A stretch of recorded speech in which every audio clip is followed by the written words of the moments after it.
Remember, every single time something goes right in our life, do we compare? No. We only compare when we see better. So what we are doing is we are taking from every single person their best aspect and then comparing with that. That's such an unfair thing to do to yourself.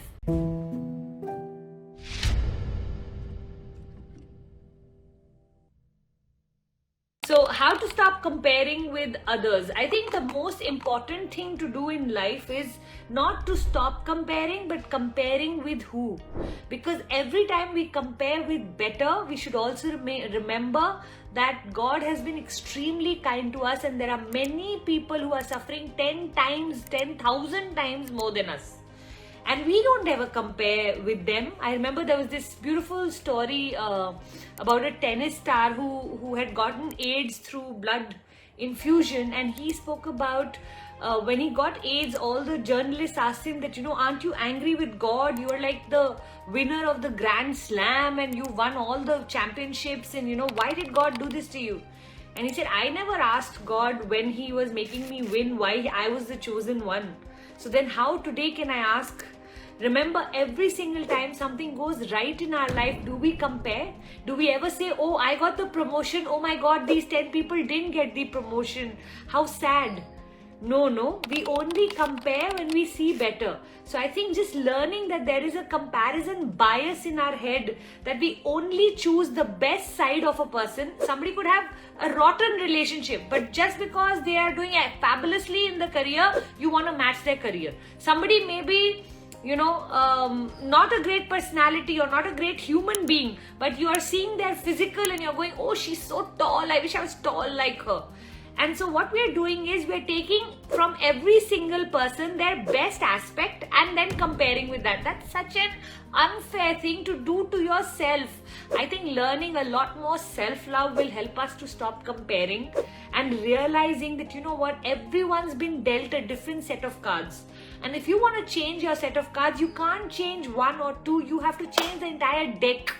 And so therefore, learning to be grateful, moving from any time you compare yourself, go back to gratitude. Okay, so learning to be grateful, I think, is so very important. If you notice, one of the sentences I said is that I'm so lucky that I have a role model at home. And so I can easily either complain or be inspired. It's my choice. You can either compare or be inspired. Every time I get jealous of someone, I always say this, that God bless them, because whatever they have, I want, and if I send them good energy, God will think I want the same. If I send them bad energy, God will think I don't want that. So I don't want God to think like that, because when we are repelling, when we send negative energy something, we repel that. We attract only what we want to pull towards us. So bless the people, and also always look at, whenever you're comparing, what is it you're comparing to? Then know that that's what you need to work hard with. A lot of times we don't have clarity on what we want. In the process of comparing, sometimes we realize, oh my God, that's what I really want. Okay, now that I know my desire, even if it was through comparison, at least you know your desire, because so many of us don't know we know what we don't want, but a lot of times we don't know what we do want. So you can change this entire comparison game into such a fun thing where, the minute you compare yourself to someone, you go, okay, am I willing to work as hard as they are?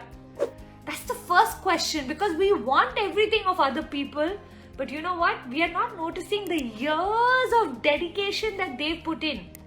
Half the time when other person gets it, we think it's luck, and when we get it, we full credit. So I think we have to start to give credit to the people that we are admiring. Isn't comparison in a way admiring only?